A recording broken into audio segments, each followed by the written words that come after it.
bukan masih di pemerintahan, banyak yang keliru. Saya sudah di luar pemerintahan, saya kampanye untuk Partai Demokrat, partai yang saya gagas berdirinya dulu. Dan setelah itu Demokrat alhamdulillah berhasil, saya punya hak untuk ikut maju. Kita bicara Pilpres nih, kita tarik mundur lagi ke tahun 2014. Saat itu kontestasinya antara Pak Jokowi dan Pak Prabowo itu begitu keras dan begitu panas. Bapak, yang Bapak lakukan sebagai presiden saat itu untuk menjaga supaya situasi tetap kondusif? Justru saya melihat bahwa kompetisinya keras. Ya, mengapa keras? Karena memang tidak ada presiden incumbent.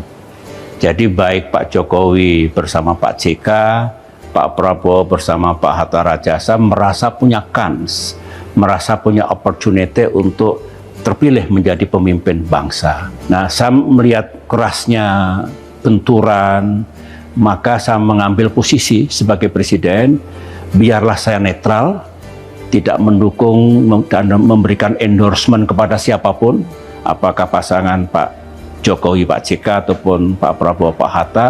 Saya mengambil posisi netral. Tugas saya adalah memastikan agar pemilu itu berlangsung secara damai. Meskipun keras kontestasinya, jangan sampai mengalir ke akar rumput, mengguncangkan stabilitas dan keamanan nasional. Itu tugas saya, peran saya. Nah, yang kedua, Mbak Retno, saya juga ingin Pilpresnya berlangsung secara damai, jujur, dan adil. Free and fair elections. Oleh karena itu, saya kontrol betul apakah TNI, Polri, Intelligence, lembaga negara, penegak hukum, mesti netral. Biarkan pasangan itu berkompetisi dengan baik. Itu ternyata, Mbak Retno, ketika diumumkan melalui quick count, saya mendapatkan intelligence, bukan hanya rumor, bahwa bakal terjadi benturan keras pada hari berikutnya lagi. Tentu saya tidak ingin Indonesia terkoyak karena benturan, apalagi kerusuhan, apalagi kalau ada korban jiwa.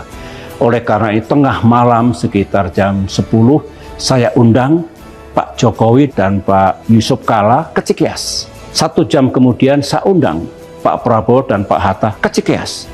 Di ruangan itu saya sampaikan, mohon please kendalikan pendukung-pendukungnya.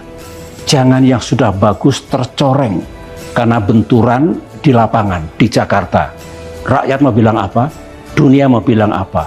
Alhamdulillah, subhanallah, kedua-dua pasangan itu bersedia. Saplong betul, karena ini penting bagi nama baik Indonesia. Itulah yang saya lakukan. Kemudian masih ada lanjutannya karena prosesnya berjalan alot. Terus ada acara buka puasa bersama, Mbak Retno. Saya undang dua-duanya, berjabat tangan di situ, indah. Dan itu bagian dari sejarah. Tapi yang jelaskan transisi antara Pak Jokowi ke Pak Prabowo bagus. Sebetulnya transisi dari saya ke Pak Jokowi juga bagus.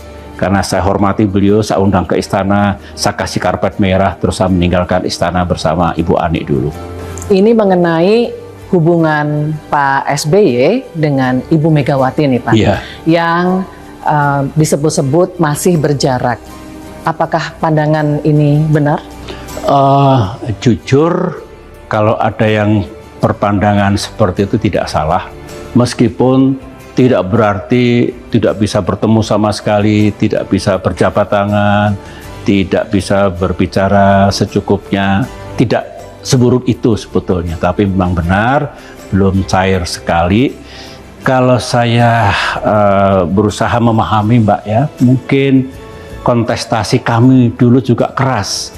Tahun 2004, 2009, barangkali itu pengaruh atau sisa-sisa dari kontestasi yang keras, ya. Dan yang jelas, Mbak, saya menghormati beliau sebagai presiden pendahulu, ya, dan tidak ada hambatan dari sisi hati saya, ya. Mungkin time will tell, mungkin sejarah akan menakdirkan nanti seperti apa hubungan saya dengan beliau ke depan. Apa ada upaya, Pak, untuk mungkin membuka kembali komunikasi? Sebetulnya ada, dan boleh dikatakan banyak, ya. Paling tidak mendiang Bapak Taufik Kemas, bersahabat dengan baik sampai akhir hayatnya dengan saya. Oke, halo teman-teman, kembali lagi bersama saya di channel ini. Salam NKRI harga mati. Teman-teman, dalam video ini kita telah mendengarkan sebuah cuplikan video yang disampaikan oleh seorang mantan presiden. Tentunya hal-hal seperti ini menjadi sebuah pemahaman bagi kita dalam menilai perjalanan politik yang ada di Indonesia saat ini. Nah, memang dalam video ini memberikan sebuah edukasi menarik ya, dan masyarakat lebih paham bagaimana nantinya perjalanan politik dalam mewujudkan nilai-nilai kebangsaan ke depannya. Nah, apa yang disampaikan di sini tentunya ini menjadi sebuah tindakan-tindakan yang dilakukan oleh SBY, Susilo Bambang Yudhoyono, bagaimana hubungannya yang karib terhadap seorang mantan presiden kita juga, yaitu Ibu Megawati. Nah, memang ketika kita melihat keakuran mantan presiden itu ya luar biasa, dan ketika ada mantan presiden tidak akur dengan yang lain, itu baru tidak aman, tidak beres hidupnya. Seperti Mulkidi, ya begitu ya. Semoga Ibu Megawati Soekarno selalu dekat dengan Pak SBY dan Pak Prabowo. Amin. Masyarakat menginginkan hal itu. Kenapa mereka menginginkan? Karena mereka tahu ada suatu power yang besar, gerakan terbesar ketika mereka bersatu, ketika mereka bersama-sama dalam menjalankan tugas-tugas negara. Bapak SBY dan Ibu Megawati Soekarno Putri, negarawan sejati, saya sangat respect dengan beliau berdua dan mengapresiasi etika berpolitiknya. Maaf untuk Pak SBY, lawan Bapak Jokowi sama dibandingnya bumi dan langit. Jelas terhormat Bapak Susilo Bambang Yudhoyono is the best, keren ya. Itu yang terjadi. Pak bumi dan langit kalau membandingkan Jokowi dan SBY, Jokowi dapat nemu dari dalam gorong-gorong, sedangkan Pak SBY seorang jenderal yang cerdas ya. Ketika dibandingkan orang-orang yang berkualitas dengan orang-orang yang tidak berkualitas, ya sangat beda jauh. Apalagi dibandingkan sama Jokowi yang tidak ada apa-apanya begitu. Jangan kita bandingkan lagi Jokowi dengan Bu Mega, Jokowi dengan Pak SBY, karena kedua tokoh Bu Mega dan SBY itu adalah tokoh yang luar biasa di negara ini. Sopan santun, budi pekerti, bahasa yang baik dimiliki Pak Susilo Bambang Yudhoyono. Beda dengan diangkat dari gorong-gorong setelah sukses jadi pengkhianat, akhirnya ditendang out. Ya, luar biasa. Nah, apalagi Jokowi mendapatkan suatu kabar terburuk ya dari CCRP. Terkorup secara internasional, wajar harus diadili, macam Soeharto saja bisa. Di mana mata hukum kita tidak boleh kebal hukum, siapapun harus punya tanggung jawab. Segala perilaku adili Jokowi. Mereka meminta supaya Jokowi diadili, supaya diberikan sebuah nilai-nilai yang tepat, dan hukum kita dapat dipercaya lagi. Kembali lagi marwah hukum kita, ketegasan hukum kita itu kembali lagi. Inilah contoh untuk seorang negarawan sejati waktu Pilpres. Tidak seperti yang terjadi akhir Pilpres 2024. Konstitusi dirusak oleh pejabat negara yang berkuasa di kala itu.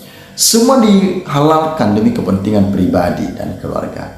Semoga Indonesia terhindar dari segala musibah dan bencana alam karena kelakuan orang-orang munafik jadi pejabat negara ini. Karena mereka sering sekali dan kerap kali menghalalkan berbagai macam cara hanya untuk mencapai titik yang mereka inginkan. Saya berharap Ibu Mega dan SBY, kedua tokoh bangsa yang sangat menjunjung tinggi prinsip-prinsip demokrasi di Indonesia, bersatu padu demi kokohnya persatuan dan kesatuan bangsa. Mul mendengar itu SBY 100% gak cawe-cawe, gak kayak lo mul bilang presiden boleh mendukung. Itu dia ya, presiden harusnya netral, dia harus tahu mana yang tepat, mana yang salah. Oke, sahabat-sahabat lensa netizen dimanapun Anda berada, silahkan berikan tanggapan teman-teman di dalam kolom komentar ini. sehingga kita dapat bertukar pikiran antar satu dengan yang lain lewat kolom komentar ini. Terima kasih teman-teman. NKRI harga mati.